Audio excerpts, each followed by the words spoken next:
Innal hamdalillah, segala puji dan puja kehadirat Allah. Nahmaduhu wa nasta'inuhu wa nastaghfiruh. Hanya kepadanya kita memuji, meminta pertolongan serta bertaubat dari dosa-dosa kita. Wa na'udzu billahi min syururi anfusina. Dan hanya kepada Allah pula kita meminta agar dijauhkan dari keburukan-keburukan diri kita. Wa min sayyiati a'malina, dan dari segala dosa yang pernah kita lakukan. May yahdihillahu fala mudhillalah. Barang siapa yang telah Allah berikan petunjuk maka tidak akan pernah sesat selamanya. Wa may yudlilhu fala hadiyalah. Dan barang siapa yang telah Allah sesatkan maka tidak akan mendapatkan petunjuk selamanya. Asyhadu an la ilaha illallah wahdahu la syarikalah wa asyhadu anna Muhammadan abduhu wa rasuluh. Saya bersaksi tiada Tuhan yang berhak disembah kecuali Allah dan Muhammad benar-benar hamba juga utusannya. Qala Allah Ta'ala, Allah mengingatkan dalam kitabnya, Ya ayyuhalladzina amanu taqullaha haqqa tuqatihi wa la tamutunna illa wa antum muslimun. Hai sekalian orang-orang yang beriman, bertakwalah, hanya patuh dan tunduklah kepada satu-satunya pencipta segala sesuatunya, baik di langit, di bumi, di kedalaman lautan, terjangkau atau tidak terjangkau oleh mata kita, yaitu Allah Subhanahu wa taala. Sebenar-benar patuh dan tunduk, dan jangan kalian meninggal dunia kecuali dalam keadaan Islam. Di ayat yang lain kalau Allah Ta'ala, Ya ayuhan nasu taqu rabbakum alladhi khalaqakum min nafsin wahida wa khalaqa minha zawjaha wa batha minhuma rijalan kathiran wa nisaa wattaqullaha alladhi tasaaluna bihi wal arham innallaha kana 'alaikum raqiba. Hai sekalian manusia, sekali lagi bertakwalah kepada Allah, hanya patuh dan tunduklah kepada Allah yang telah menciptakan kalian dari jiwa yang satu yaitu Adam alaihissalam, dan menciptakan dari jiwa yang satu istrinya Hawa alaihissalam, dan telah banyak memberikan keturunan laki-laki juga perempuan dari keduanya. Sekali lagi bertakwalah kepada Allah dan jagalah hubungan silaturahim. Sesungguhnya Allah senantiasa mengawasi kalian. Di ayat yang ketiga qala Allah Ta'ala, Ya ayyuhalladzina amanu taqullaha wa qulu qawlan sadida yuslih lakum a'malakum wa yaghfir lakum dhunubakum wa may yuti'illaha wa rasulahu faqad faza fawzan 'azima. Hai sekalian orang-orang yang beriman, sekali lagi bertakwalah, hanya patuh dan tunduklah kepada Allah dan ucapkan kalimat yang benar, jujur, niscaya Dia akan memperbaiki amal-amal perbuatan kalian, mengampuni dosa-dosa kalian. Barang siapa yang mentaati Allah dan Rasulnya, maka dia telah mendapatkan kemenangan yang besar. Amma ba'd, fa inna asdaqal hadithi kitabullah. Kita tahu sebaik-baik rujukan umat Islam dalam segala lini kehidupan mereka, terutama ibadah, adalah kitabullah, Al-Quran. Wa khair hadi Muhammadin sallallahu alaihi wa ala alihi wa sahbihi wa sallam. Dan sebaik-baik petunjuk setelah Al-Quran adalah petunjuk Nabi besar Muhammad sallallahu alaihi wa ala alihi wa sahbihi wa sallam. Wa syarrul umuri muhdatsatuha, dan seburuk-buruk perbuatan terutama dalam ibadah yang tidak punya rujukan dari keduanya. Fa inna kulla muhdatsin bid'ah. Semua ibadah yang dibuat-buat tidak punya rujukan wahyu dikenal dengan perbuatan baru dalam agama. Wa nabidatin dhalalah, perbuatan baru itu akan membawa pelakunya pada kesesatan, dalam final kesesatan membawa pelakunya ke dalam api neraka. Saudaraku seiman rahimani wa rahimakumullah. Kesempatan pada kali ini kita akan membahas sebuah fenomena yang kita sayangkan sekali. Di negara kita sangat semarak, bahkan memang diramaikan. Di negara yang mayoritas muslim seperti Indonesia justru menonjol sekali, yaitu masalah sihir dan perdukunan. Saudaraku seiman, mereka adalah orang-orang yang melakukan kesyirikan kepada Allah Subhanahu wa taala. Dan Allah memastikan dalam surah An-Nisa, A'udzu billahi minasyaitonir rajim, innallaha la yaghfiru an yushraka bih wa yaghfiru ma duna dzalika liman syaa. Allah tidak akan pernah memaafkan dosa kesyirikan. Orang meninggal dalam keadaan syirik tidak akan diampuni sama sekali di akhirat nanti. Dan Allah masih mengampuni dosa-dosa selain syirik itu. Banyak sekali di antara kita yang tidak faham masalah ini. Dulu di Indonesia diistilahkan dengan nama dukun. Dan selalu terlihat mereka tampil dengan seram. Rambut yang gondrong, kulitnya hitam, tongkat yang ada tengkoraknya, dan segala macam hal. Tapi dengan berkembangnya teknologi sekarang, mereka juga ikuti perkembangan. Dukun-dukun sudah tampil dengan gagahnya. Bahkan mereka berani menggunakan medsos, expose. Dan banyak di antara kaum muslimin yang menjadi korban mereka. Saudaraku seiman, perbuatan ini syirik kepada Allah. Baik mereka syirik kepada Allah yang merupakan dosa besar yang Allah tidak akan ampuni. Juga Anda yang datang ke sana bisa terjerumus dalam dosa syirik ini. Kalau Anda meninggal, terharamkan surga dari anda. Renungi baik-baik dan kita coba lebih dalam membahas bagaimana kedudukan para dukun dengan apapun nama mereka. Dukun, peramal, penyamun, penyihir, segala macam yang mereka gunakan sebagai nama dan istilah, dan juga praktek sihirnya. Allah mengingatkan kepada kita dalam surah Yusuf ayat 106 tentang banyaknya umat Islam yang terjerumus dalam masalah ini tapi mereka tidak sadar. A'udzu billahi minasyaitonir rajim. Wa ma yu'minu aktsaruhum billahi illa wa hum musyrikun. Sebagian besar manusia tidak beriman kepada Allah melainkan dalam keadaan mempersekutukannya dengan sesembahan-sesembahan selain Allah. Ibnu Abbas menafsirkan ayat ini mengatakan, kalau ditanya kepada mereka siapa yang menciptakan langit, siapa yang menciptakan bumi, siapa yang menciptakan gunung-gunung, mereka akan jawab Allah. Artinya mereka kaum muslimin. Tetapi dengan semua keyakinan mereka itu, mereka masih mempersekutukan Allah dengan menyembah selainnya. Fenomena mereka, saudaraku seiman, disebutkan oleh Allah Subhanahu wa taala banyak sekali dalam ayat Al-Quran, cuma sayang sedikit yang mendalaminya, dan saya juga sayangkan kalau di khutbah Jumat tidak disampaikan oleh para dai kita. Sementara banyak sekali orang yang terjerumus dengan kesesatan ini. Bahkan sudah menjadikan dukun-dukun ini sebagai tempat mereka mengadu nasib mereka dibandingkan Allah Subhanahu wa taala. Untuk bahagia rumah tangga, pergi ke dukun. Untuk supaya orang suka sama dia, pergi ke dukun. Sukses usahanya, pergi ke dukun. Semuanya dukun. Bahkan yang kita sayangkan sekali, dijadikan seperti sebuah humor dalam film-film dan sinetron, seakan-akan mereka ini adalah orang-orang yang boleh didatangin dan orangnya lucu dan segala macam hal. Perhatikan apa yang Allah katakan tentang mereka dalam surah Asy-Syu'ara ayat 221 dan 223 sampai 223. A'udzu billahi minasyaitonir rajim. Hal unabbiukum ala man tanazzalu syayatin. Tanazzalu ala kulli affakin athim. Yulquna as-sam'a wa aktsaruhum kadzibun. Apakah kata Allah SWT, akan aku beritakan kepada kalian kepada siapa syaitan-syaitan itu turun, kepada siapa syaitan-syaitan itu selalu berteman, nongkrong. Dan syaitan kita sudah tahu, golongan dari jin yang Allah mengatakan aduwwum mubin, musuh nyata buat kalian, dipimpin oleh iblis. Allah berikan gambaran kepada kita.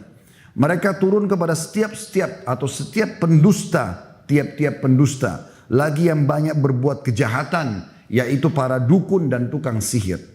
Syaitan-syaitan tersebut menyampaikan berita kepada mereka dengan mencuri berita dari langit, lalu menyampaikan kepada para dukun dan tukang sihir, dan kebanyakan mereka adalah pendusta.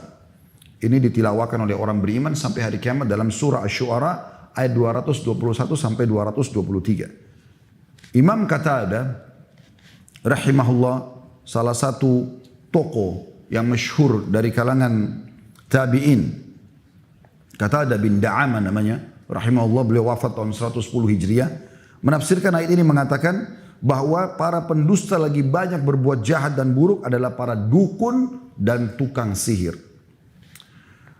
Begitu juga beliau mengatakan, dan mereka itu adalah teman-teman dekat para syaitan dan mendapat berita yang dicuri dari langit oleh syaitan-syaitan tersebut.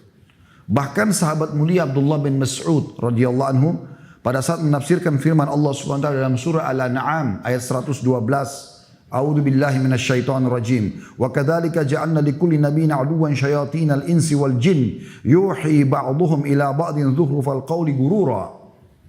Dan demikianlah kami jadikan bagi tiap-tiap nabi itu musuh, yaitu syaitan-syaitan dari kalangan manusia dan syaitan-syaitan dari kalangan jin. Sebagian mereka membisikkan kepada sebagian yang lain perkataan-perkataan yang indah dan menipu manusia. Abdullah bin Mas'ud berkata radhiyallahu anhu, yang dimaksud dengan syaitan-syaitan manusia adalah para dukun dan tukang sihir. Dalam sebuah athar diriwayatkan dari Jabir bin Abdullah radhiyallahu anhuma, beliau mengatakan, bahkan dukun-dukun ini disebutkan sebagai tagut yang banyak disebutkan dalam Al-Quran. Mereka adalah para dukun dan mereka adalah syaitan-syaitan manusia yang syaitan-syaitan jin bekerja sama dengan mereka. Allah Subhanahu wa taala menyuruh kita untuk kufur kepada tagut ini. Tidak boleh ikut sama mereka. Dan kalau kita ikut maka kita akan bersama dengan mereka kepada kekafiran. Allah sebutkan dalam surah An-Nahl ayat 36. A'udzu billahi minasyaitonir rajim. Wa laqad ba'atsna fi kulli ummatin rasulan an i'budullaha wajtanibut taghut. Dan sungguhnya kami, kata Allah, telah mengutus setiap rasul atau setiap rasul yang kami utus, maka selalu mereka menyampaikan sembahlah Allah dan jauhi tagut. Sementara tadi sudah dijelaskan tagut adalah para dukun dan penyihir ini. Juga dalam firman Allah yang lain dalam surah Al-Baqarah ayat 256, A'udzu billahi minasyaitonir rajim. Faman yakfur bit-taghuti wa yu'min billahi faqad istamsaka bil 'urwatil wuthqa lam fisama laha wallahu samii'un 'alim. Barang siapa yang ingkar kepada tagut, justru membenci mereka, menjauhi mereka, memerangi mereka dan beriman kepada Allah, hanya minta kepada Allah Subhanahu wa taala. Ingin bahagia rumah tangga, jangan lintas alam, di alam kita saja manusia. Kalau orang pergi ke dukun, lintas alam, bawa foto pasangan, minta supaya dukun tersebut memantrai, lalu menggunakan jasa jin atau syaitan untuk menyihir lawan jenis supaya menyukainya. Ini lintas alam. Sederhana cara manusia. Saya bermuamalah dengan baik dengan istri, tatapan mata yang syahdu, ucapan yang santun, zaman ramah yang, tangan yang ramah, kemudian saya royal dan loyal dengan dia, dia jatuh cinta, selesai. Itu alam manusia. Saya mau usaha saya maju, tidak perlu saya pergi ke dukun untuk minta kris, minta kuningan, minta koin yang tidak masuk akal. Dengan syarat-syarat lebih tidak masuk akal lagi. Sembeli ayam hitam, darahnya diminum, darahnya diteteskan di titik tempat tertentu, ditanamkan sebuah benda di tanah. Dari mana semua ini? Ini alam syaitan. Dan haram hukumnya melakukan semua ini. Kenapa kita enggak sederhanakan? Alam manusia sederhana. Modal halal, sistem halal, produk halal, selebihnya tawakal kepada Allah. Demi Allah untung. Kenapa harus menggunakan alam-alam seperti ini? Kenapa kalau benci sama orang karena perbuatannya, kenapa kita enggak dakwahi? Kenapa kita enggak berdoa kepada Allah kalaupun kita merasa terzalimi? Berdoa agar Allah SWT menangkan kita dari dia. Selesai. Doa senjata setiap orang beriman. Doa bisa menembus hati-hati manusia. Bisa menembus benteng-benteng musuh. Kenapa harus datang ke dukun, kemudian dibuatlah boneka mainan, ditusuk-tusuk sehingga orang tersebut sakit. Dan itu terus terjadi.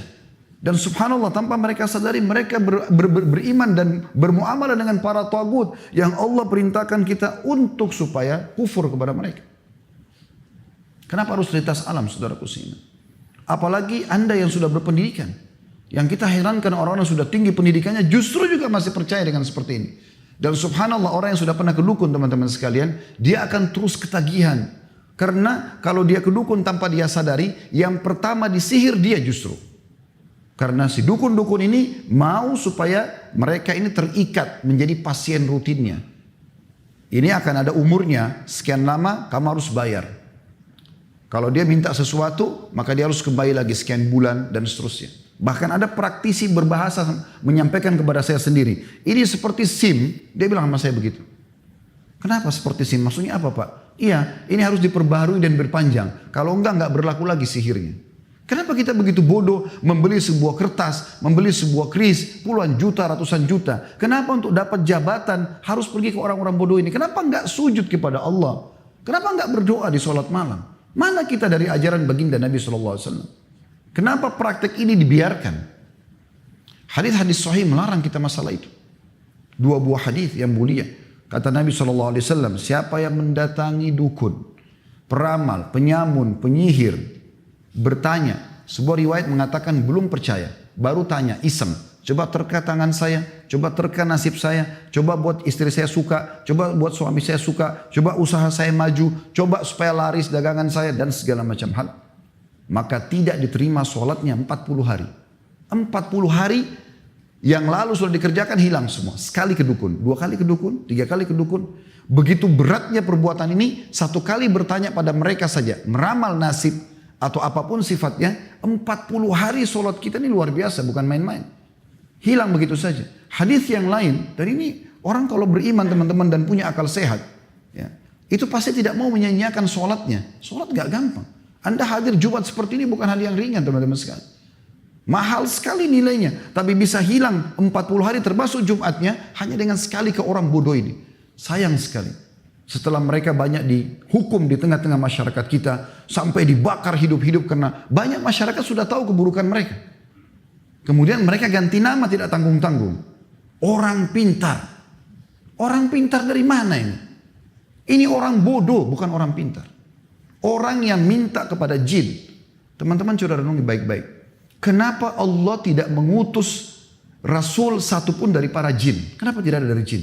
Gak ada. 124 ribu nabi, diantaranya 313 rasul, semua dari manusia. Karena manusia itu fi ahsani takwim. Kita ini yang terbaik. Jin itu cuma ikut sama kita sebenarnya. Bagaimana Anda yang sudah kuliah, kemudian belajar dengan anak SD? Masuk akal gak sih? Gak masuk akal. Makanya jin-jin itu suruh hal-hal yang tidak masuk akal. Makan kotorannya sendiri. Merusak segala macam hal yang tidak masuk akal. Minum darah, taruh ini, taruh itu dan segala macam hal. Dalam majelis Syekh Utsaimin rahimahullah, seorang ulama di Saudi, ada satu orang datang dengan temannya. Temannya ini kebetulan punya ilmu kebal, diberikan sebuah jimat oleh seorang dukun. Kemudian temannya ini yang mukmin ini mengatakan, "Syekh, ini teman saya punya ilmu kebal." Kata syekhnya, "Sebentar, kita berhentikan dulu majelis. Apa benar kau punya ilmu kebal?" Dia mengatakan, "Iya, Syekh." Kemudian kata syekhnya, "Saya tahu kau diletakkan sesuatu di tubuhmu, jimat." Dia bilang, "Iya." "Baik, kau mau nggak saya ajak kamu dan disaksikan oleh semua orang di sini untuk buka jimat itu supaya kamu tahu apa isinya?" Dia bilang, "Tapi saya punya syarat, tidak boleh dibuka." "Baik, saya coba memberikan kepada kau jaminan dengan izin Allah tidak akan terjadi apa-apa. Apa yang selama ini dukun kamu menakut-nakuti kamu tidak akan terjadi apa-apa." Akhirnya setelah itu dia merasa, oke, baik, dia mau. Dibukalah jimat tersebut, kain, dibuka jahitannya dengan jahitan yang sangat luar biasa. Dibuka, dalamnya ada lagi kain kecil. Dibuka lagi, sampai 5-6 kain kurang lebih. Ternyata di dalamnya teman-teman sekalian, mohon maaf, ini memang kotoran sapi yang sudah kering. Kenapa ini dipakai sebagai jimat? Karena jin atau syaitan yang ditugaskan oleh dukunnya tadi suka dengan bau itu sehingga selalu bersama dengan dia. Untuk apa semua ini? Kenapa kita masuk ke alam seperti ini? Dan akhirnya Syekh memberikan gambaran kepada dia, musnahkan ini, Allah SWT akan jadi penjagamu. Teman-teman, kalau Allah tidak jaga kita, gak usah kita lintas alam seperti itu. Kalau tidak jaga kita, kira-kira kita masih bisa sampai ke sini tadi. Teman-teman yang naik motor, apakah masih bisa aman dengan batu yang terlempar? Kita bisa saya kena setiap saat. Bisa saya tabrakan, bisa saja segala macam terjadi. Tapi Allah menjaga kita. Allah kirim malaikat yang menjaga kita. Kenapa harus jin? Dan mereka ini kufur kepada Allah subhanahu wa ta'ala. Mereka masih di bawah manusia, bukan di atas kita. Manusia paling sempurna ciptaan Allah subhanahu wa ta'ala. Berhenti masalah ini teman-teman sekalian. Jangan dianggap ini fenomena yang biasa. Karena ini kufur kepada Allah subhanahu wa ta'ala. Allah mengatakan tadi dalam Al-Baqarah ayat 256, barang siapa yang ingkar kepada tagut dan beriman kepada Allah, siapa yang ingkar kepada para dukun dan penyihir tersebut, lalu beriman kepada Allah, hanya minta kepada Allah, sesungguhnya dia telah berpegang pada buhul tali yang amat kuat. Dia akan bahagia di dunia, hidupnya tidak akan ada sesuatu yang samar. Di alam manusia tidak ada yang samar, jelas kok. Transaksi kita jelas, semuanya jelas. Akad nikah kita jelas, hubungan biologis jelas, semua jelas kok. Maka dia telah berpegang pada buhul yang sangat kuat dan tidak akan pernah putus, dan Allah maha mendengar lagi maha mengetahui. Bayangkan bagaimana buruknya profil para dukun, penyihir, penyamun dan seterusnya ini teman-teman sekalian. Yang kita sayangkan subhanallah di zaman kita sekarang bahkan mereka berani masuk di medsos mengadakan pelatihan-pelatihan ilmu santet, merusak hubungan suami istri, merusak rumah tangga orang, menyakiti orang lain, merusak pekerjaan orang lain. Ini semua teman-teman sekalian hal yang haram. Ayat yang paling jelas tentang masalah kekufuran mereka adalah Al-Baqarah 102. Bunyinya a'udzubillahi minasyaitonirrajim. Wattaba'u ma tatlu syayatinu ala mulki Sulaiman wa ma kafara Sulaiman walakinna syayatina kafaru yu'allimuna an-nasa as-sihra wa ma unzila 'ala al-malakaini bi Babila Harut wa Marut. وما يعلمان من أحد حتى يقول إنما نحن فتنة فلا تكفر فيتعلمون منهما ما يفرقون به بين المرء وزوجه وما هم بضارين به من أحد إلا بإذن الله ويتعلمون ما يضرهم ولا ينفعهم ولقد علموا لمن اشتراه ما له في الآخرة من خلاق ولبئس ما شروا به أنفسهم لو كانوا يعلمون. Kata Allah subhanahu wa ta'ala, dan mereka mengikuti apa yang dibaca oleh syaitan-syaitan pada masa kerajaan Sulaiman. Dalam kurung, dan mereka mengatakan bahwa Sulaiman yang mengerjakan sihir. Syaitan menyebarkan fitnah itu. Sulaiman tidak mengerjakan sihir, kata Allah. Ya. Hanya setan-setan itulah yang kafir, kata Allah. Allah memastikan mereka kafir karena mengerjakan sihir tersebut. Mereka mengajarkan sihir kepada manusia dan apa yang diturunkan kepada dua malaikat di negeri Babil, yaitu Harut dan Marut. Sedang keduanya tidak mengajarkan suatu kepada seorang pun sebelum mengatakan sesungguhnya kami hanya cobaan bagimu. Maka janganlah kamu kafir. Maka mereka mempelajari dari kedua malaikat tersebut apa yang dengan sihir itu mereka dapat menceraikan antara suami istri. Dan mereka, para ahli sihir itu tidak memberikan mudarat dengan sihirnya kepada seorang pun kecuali dengan izin Allah. Dan mereka mempelajari sesuatu yang memberi mudarat kepada diri mereka sendiri dan tidak memberi manfaat. Padahal sungguhnya mereka telah meyakini bahwa barang siapa yang menukarkan kitab Allah Al-Quran dengan sihir itu tidaklah baginya keuntungan di akhirat, dan amat jahatlah perbuatan mereka karena menjual diri mereka sendiri dengan sihir karena kalau mereka mengetahuinya. Ayat ini teman-teman dipastikan oleh para ulama jelas tentang kekufuran para penyihir. Disebutkan dalam kitab Zadul Masir jilid 1 halaman 122. Karena banyak hal, diantaranya mereka mengaku-ngaku mendengarkan hal yang gaib atau mengetahui hal yang gaib. Ini dusta besar. Karena Allah SWT mengatakan dalam surah An-Naml ayat 65, A'udzubillahi minasyaitonirrajim, Qul la ya'lamu man fis samawati wal ardil ghaiba illallah wa ma yash'uruna ayyana yub'atsun. Katakanlah tidak ada seorang pun di langit dan di bumi yang mengetahui perkara yang gaib kecuali Allah, dan mereka tidak mengetahui bila mana mereka akan dibangkitkan. Nabi Muhammad SAW, apakah anda imani dia sebagai? Kalau tidak, percuma anda hadir di sini. Beliau adalah manusia mulia, pemimpin anak Adam SAW. Beliau sendiri menyatakan tidak tahu yang gaib. Kalau datang beberapa orang sahabat bertanya agama, beliau tidak tahu, beliau diam. Tunggu wahyu datang, baru beliau sampaikan. Sampai pernah ada seorang munafik hadir bersama Nabi SAW dalam satu perjalanan peperangan. Kemudian Nabi SAW kehilangan untanya. Setelah itu pemilik kemah, kebetulan Nabi SAW berada di sebuah kemah, ada seorang Ansar hadir di kemah itu. Dia memiliki kemah di sebelah kemah Nabi SAW. Di kemah itu ada orang munafik. Maka orang munafik itu di kemahnya sebelah ini mengatakan, waktu Nabi SAW bilang, untaku hilang, tolong carilah. Dia menyebarkan isu, dia mengatakan, ini kayak mengaku sebagai Nabi. Masa untanya aja hilang dia nggak tahu? Memang munafik selalu begitu. Memanaskan suasana supaya orang ragu dengan risalah dan wahyu ini. Maka yang terjadi teman-teman sekalian, Nabi SAW bilang di kemahnya, turun wahyu menyampaikan kepada beliau. Kata Nabi SAW dengan santun, walaupun orang yang sudah jahat sebenarnya. Kata Nabi SAW, kenapa ada di antara kalian yang mengatakan, ini kayak mengaku Nabi, untanya aja hilang dia nggak tahu. Ketahuilah kata Nabi SAW, saya hanya manusia biasa seperti kalian. Saya tidak tahu yang gaib. Tapi sekarang wahyu telah turun kepadaku menyampaikan, kalau untaku ada di lembah itu, disebutkan lembah tertentu, talinya kekangnya tersangkut di salah satu dahan pohon, ambillah. Maka sahabat yang beriman pergi ke lembah tersebut mendapatkan unta tersebut. Kemudian pemilik kemah yang tadi ada orang munafik ini keluar dari kemah Nabi SAW ke kemahnya. Lalu dia mengatakan, tadi ada penyampaian Nabi SAW yang sedikit unik bagi kita. Beliau mengatakan, kenapa ada di antara kalian yang mengatakan, inikah yang mengaku Rasulullah lalu tidak tahu kalau untanya hilang di mana? Lalu Nabi SAW mengatakan, ketahuilah aku manusia biasa, aku tidak tahu yang gaib. Tapi sekarang telah turun wahyu menyampaikan, untaku dari lembah fulan, tali kakangannya terikat di satu dahan, maka ambillah. Maka kami pun pergi, kami temukan unta tersebut. Lalu orang-orang itu mengatakan, apa kau tahu siapa yang Nabi SAW target maksudkan tadi? Dia mengatakan tidak. Kata mereka, ini orangnya, munafik yang tadi bicara. Maka pemilik kemah itu mengebukin si munafik tadi. Tapi saksi bahasan kita bagaimana Nabi SAW sendiri mengatakan, saya tidak tahu yang gaib. Sering kali terjadi dalam riwayat, beliau menyampaikan kalau tidak tahu gaib.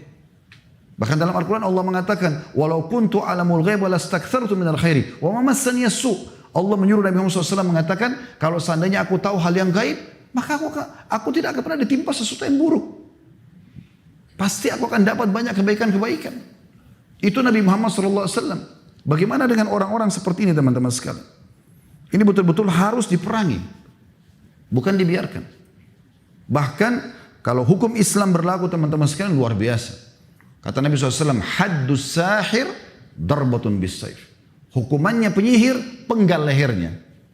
Di Saudi sampai hari ini, kalau kepergok seorang dukun lagi praktek, nggak pakai negosiasi lagi udah. Nggak dipercaya lisannya, karena Allah katakan mereka pendusta. Bahkan saya berapa kali lihat cuplikan dukun-dukun ditangkap oleh pemerintahan Saudi, ditangkap resmi, dan mereka punya hayy amil ma'ruf nahi mungkar. Ada kementerian khusus mengurus masalah itu untuk menegakkan kebenaran dan melarang kemungkaran. Mereka kalau tangkap sampai dukunnya bersumpah, demi Allah saya tidak ngerti, demi Rasulullah pun sudah salah, sumpah begitu. Dan mereka salah. Mereka mengaku tidak dipercaya. Tangkap berapa hari diproses langsung eksekusi, penggal. Itu sabda Nabi SAW karena kerusakannya terlalu banyak. Banyak rumah tangga orang rusak gara-gara penyihirin. Banyak orang sakit gara-gara penyihirin. Banyak usaha orang bangkrut gara-gara penyihirin. Terlalu banyak kerusakannya. Terlalu banyak kerusakannya. Dan makin mereka kufur kepada Allah, maka makin didukung oleh iblis. La'natullahi alaih. Kalau dia menyatakan saya kufur kepada Allah dan dia menghinakan ayat Al-Quran. Biasanya ayat Al-Quran sengaja dituangkan dengan darah haid, dikencingin dan segala macam. Dan yang kita uniknya di Indonesia teman-teman, saya temukan sendiri. Mereka bergelar-gelar sebagai pemimpin-pemimpin umat Islam. Tapi ternyata dukun, pakai kopiah haji, ada di masjid, buka rumah anak yatim, tapi subhanallah dukun. Dan saya temukan sendiri, interaksi, ngobrol, akhirnya sampai dengan dia buat pengakuan, ya, kemudian dia berikan buhul-buhul itu. Subhanallah, ini ditipu betul umat dengan masalah ini. Kalau orang yang tampil jelas tampangnya memang seperti dukun, mungkin masih bisa kita ingatkan. Tapi sekarang banyak mereka, karena tahu kita mayoritas muslim, mereka berpenampilan seperti kita. La haula wa la quwata illa billah. Teman-teman sekalian, cara sederhana membedakan. Kalau anda datang kepada seorang ustaz atau kiai yang benar, kalau anda punya masalah, maka dia akan mengatakan kembalilah tobat kepada Allah. Tidak ada syarat minta foto, nggak ada syarat minta supaya sembeli ayam, supaya ini nggak ada dalam Islam. Seorang ustaz atau kiai yang benar dia hanya menyampaikan. Tapi kalau sudah mulai syarat-syarat, malam Jumat Kliwon lah, apalah segala macam, ini semua tidak ada dalam Islam.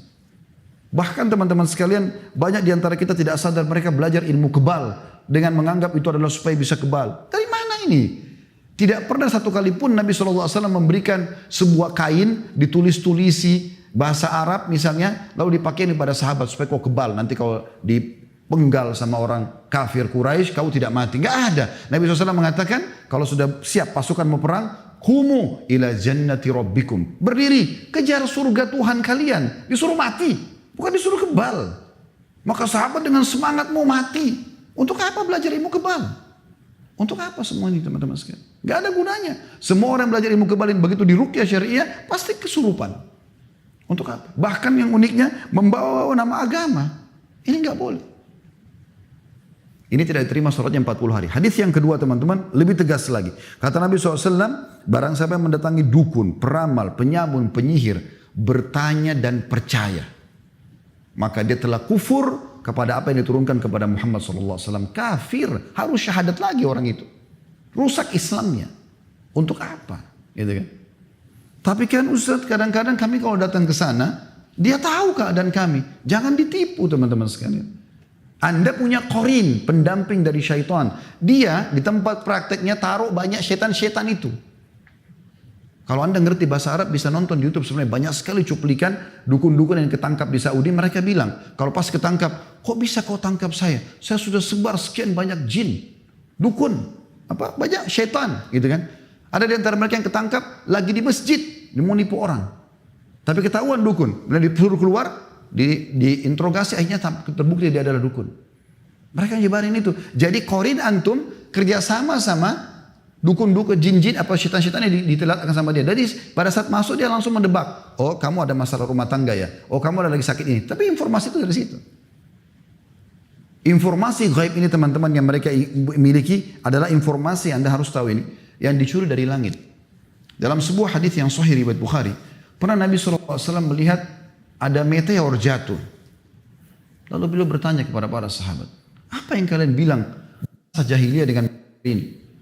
Kata mereka, kami yakin pada saat itu ya Rasulullah, pada saat meteor lewat ada orang terkenal yang mati atau ada orang yang akan jadi tokoh baru lahir. Kata Nabi SAW, bukan seperti itu. Sebenarnya adalah, ya, Nabi SAW jelaskan nih, bocoran buat kita. Kalau Tuhan kita Allah Subhanahu Wa Taala menentukan sebuah keputusan, misalnya esok hari akan terjadi apa, maka pemikul arsy Allah, malaikat 8 itu bertakbir. Maka yang di langit ke-7 semua malaikat bertakbir. Yang langit ke-6 semua bertakbir. Mendengar itu. Langit ke-5 bertakbir. Sampai langit pertama yang di atas kepala kita ini. Yang dikenal dengan sama'id dunia. Semua bertakbir. Lalu malaikat bertanya kepada pemikul arsy. Apa keputusan Tuhan kita? Lalu kemudian disampaikanlah semua. Termasuk siapa yang akan bertugas dari malaikat-malaikat ini. Kata Nabi SAW, lalu syaitan-syaitan itu bersusun-susun. Nabi SAW berikan gambaran telapak tangan beliau ditumpuk satu sama yang lain. Terus sampai ke langit. Dan mereka berusaha mencuri informasi dari langit itu. Siapa yang akan mati, siapa yang akan sakit, siapa yang ini segala macam. Itu dapat informasi dari langit. Kita orang beriman sudah yakin ada malaikat dan Allah memang menentukan takdirnya kok. Itu dibongkar oleh Nabi SAW. Maka para malaikat menunggu mereka dengan panah-panah api.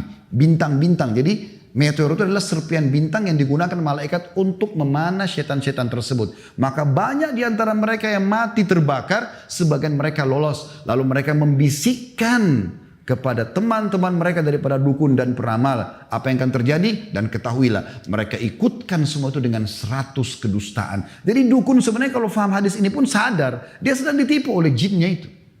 Jangan Anda pikir setiap dia praktik dia berhasil, tidak. Tidak sama sekali. Saya lihat cuplikan sendiri seorang dukun, itu kalau dia mau panggil syaitannya, dia harus pakai baju merah, dia pegang pecut, dan dia harus cambuk dirinya sampai berdarah. Baru kemudian begitu. Kalau awal Anda mau praktekkan, Anda pergi bersemedi di sebuah gunung, di gua, di pinggir pantai, awal mau praktekkan itu, maka syaitan semua tidak berani mendekati Anda. Karena syaitan tahu, ini manusia, dia khalifah di muka bumi. Tahu makna khalifah? Kita ini pemimpin teman-teman. Allah bilang tentang Nabi Adam kan, Inni ja'ilun fil ardi khalifah. Saya ciptakan pemimpin di muka bumi. Kita pemimpin. Begitu manusia diturunkan di muka bumi ini gak ada lagi. Tahu kenapa iblis tidak mau sujud kepada Adam? Karena dia dulu mau mengkandidatkan diri sebagai pemimpin di bumi. Tapi begitu Allah ciptakan Adam dan dia sempat naik ke langit. Dan dia bersama malaikat melihat itu. Dia tahu gak ada lagi peluang buat dia. Maka dia tidak mau sujud kepada Adam. Dan dia berjanji akan membenci Adam alaihissalam. Semua keturunannya akan disesatkan. Dengan janji dia tentunya. Maka teman-teman sekalian, dipanahlah mereka-mereka ini dan mereka kembali menyampaikan informasi dusta kepada para dukun-dukun tersebut.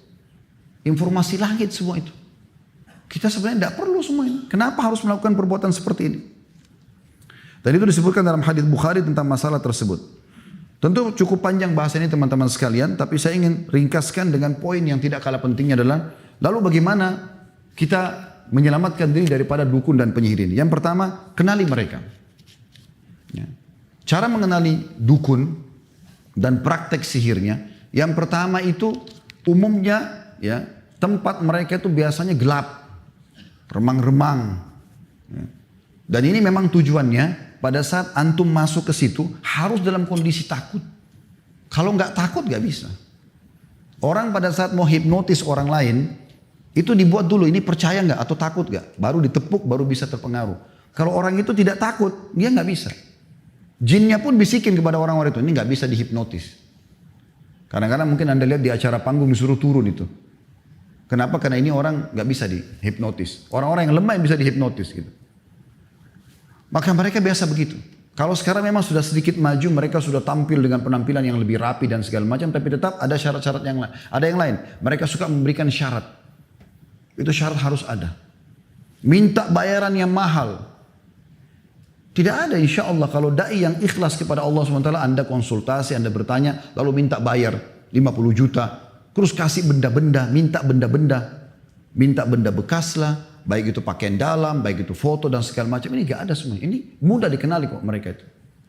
Dan subhanallah umumnya mereka ini selalu sembunyi-sembunyi. Berapa kali teman-teman praktik dukun kami sempat temukan, itu tersembunyi di pojok. Ya, mereka kalau di tengah-tengah masyarakat berbeda penampilannya, itu begitu luar biasa. Dan ini tidak boleh kita datang kepada mereka teman-teman. Jangan terpengaruh dengan kopiah hajinya. Jangan terpengaruh dengan surbannya. Jangan terpengaruh dengan kopiah hitamnya. Nggak ada. Selama mereka pakai seperti ini jangan dipercaya.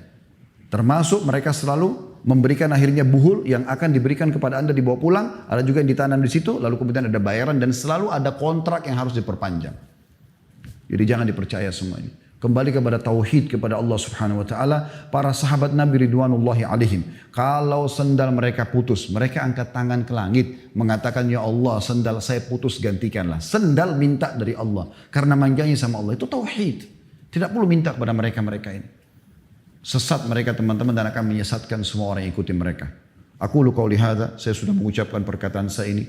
Wa astaghfirullah li wa lakum, dan saya beristighfar kepada Allah untuk diri saya dan jemaah sekalian. Fastaghfiruhu innahu wal ghafurur rahim. Beristighfarlah kepadanya karena dia Maha Pengampun dan juga Maha Pengasih. Alhamdulillah wassalatu wassalamu ala Rasulillah Segala puji dan puja kehadirat Allah Subhanahu wa taala, juga salawat dan taslim kepada Nabi besar Muhammad sallallahu alaihi wa ala alihi wa sahbihi wasallam. Sebelum berdoa, takut, cinta, apapun sifatnya, termasuk tunduk hanya kepada Allah Subhanahu wa taala. Renungi teman-teman sebab turunnya beberapa ayat dalam surah Jin. Allah gambarkan tentang jin. Orang-orang Arab jahiliyah dulu, mereka terbiasa setiap kali mereka jalan satu perjalanan, lalu mereka mampir di sebuah lembah.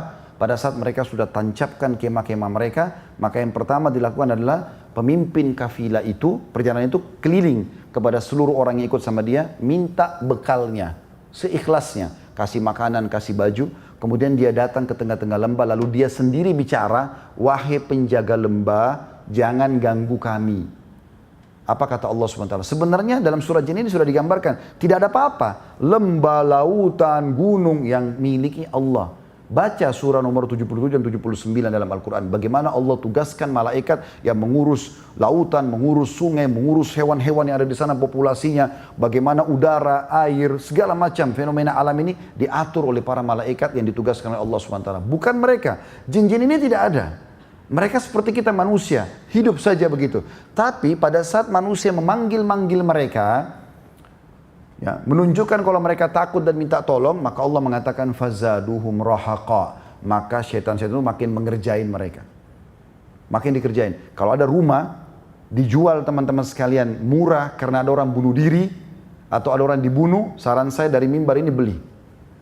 Jangan pernah percaya, oh nanti ada ruh gentayangan, ini bohong besar. Mana ruh gentayangan itu? Ada yang pernah lihat? Tidak ada semua itu teman-teman sekalian. Kalau orang itu dibunuh, dia dibunuh mati, kalau dia orang muslim dia mati syahid, dan kuburannya dia nikmati menjadi taman dari taman surga. Kalau dia orang kafir disiksa di kuburan, nggak ada waktu untuk gentayangan ganggu orang, nggak ada waktu. Lalu itu dari mana Ustaz? Itu dari setan-setan di sekitar rumah itu.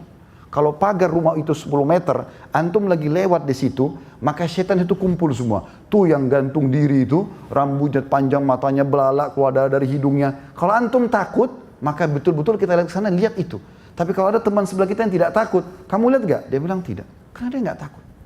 Makin banyak orang takut, maka makin jadi itu. Seperti di perkampungan kita sering begitu. Oh jangan lewat di sungai itu kalau malam-malam. Nanti ada nenek-nenek, atau nanti ada buaya kepalanya manusia lah, kuda kepalanya manusia. Ini khurafat dari mana ini?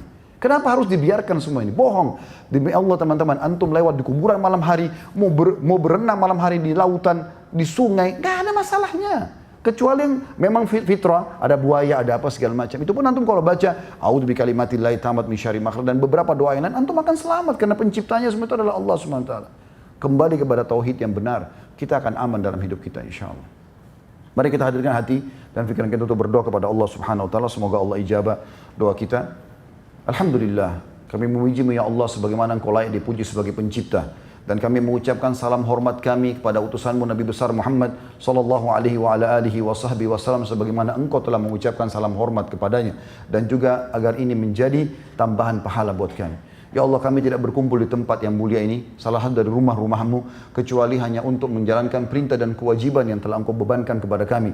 Maka terimalah pahala Jumat ini dengan pahala yang lengkap, dan terimalah seluruh amal soleh yang pernah kami haturkan kepadamu, yang sudah kami lakukan, yang sedang kami lakukan, dan akan kami lakukan sampai menjelang ajal datang nanti. Ya Allah, maafkanlah semua kesalahan kami, kesalahan kedua orang tua kami, seluruh kerabat kami, seluruh muslimin dan muslimat, mukminin dan mukminat yang hidup dan juga yang sudah meninggal. Ya Allah, jadikan negara kami Indonesia negara yang aman, tentram, damai, seluruh umat Islam di bawah naungan ukhuwah Islamiyah. Angkat perselisihan di antara mereka. Karuniakanlah kami pemimpin yang baik, yang beriman kepadamu, dan juga ya Allah mudahkanlah agar kami semua tunduk dan patuh kepadamu. Selamatkan umat ini dari seluruh sihir, perdukunan, agar Engkau mengembalikan kami kepada tauhid-Mu ya Allah. Ya Allah, tolonglah saudara-saudara kami di Palestina, di Syria, di Yaman, di Irak, di Myanmar, di Ahsa, dimanapun mereka yang sedang tertindas. Ikhlaskan niat mereka. terima para syuhada mereka, muliakan Islam di tangan mereka dan tangan kami semua, dan ikut sertakan kami bersama mereka di pahala baik dengan doa, dengan harta juga dengan jiwa kami. Dan ya Allah, Rabbana atina fid dunya hasanah, berikanlah kami semua kebaikan di dunia ini, wa fil akhirati hasanah, dan semua kebaikan di akhirat nanti, wa qina adzabannar, selamatkan kami dari api neraka, wa adkhilnal jannata ma'al abrar, masukkanlah kami ke dalam surga bersama orang-orang yang patuh. Ya Azizu ya Ghaffar, wahai zat yang maha mulia dan maha pengampun, ya Rabbal alamin, Tuhan alam semesta. Wa sallallahu nabiyana Muhammadin walhamdulillahi rabbil alamin. Inna Allah ya'mur bil adli wal ihsan. Sadarilah teman-teman, Allah selalu menyuruh kita berbuat kebaikan dan keadilan. Wa yanha 'anil fahsya'i wal munkari wal baghi. Dan Allah larang perbuatan keji, perbuatan maksiat. Ya'idukum la'allakum tadhakkarun. Itu peringatan dari Allah, maka jadikan sebagai prinsip hidup kalian. Fadhkurullahal 'azim yadhkurkum. Ingat selalu Allah, Allah akan ingat kepada kalian. Washkuru 'ala ni'mati yazidkum. Syukuri nikmat jadi pasti akan tambah. Wa dzikrullahi akbar. Mengingat Allah adalah amal yang paling besar. Wa aqimis shalah, dan dirikanlah salat.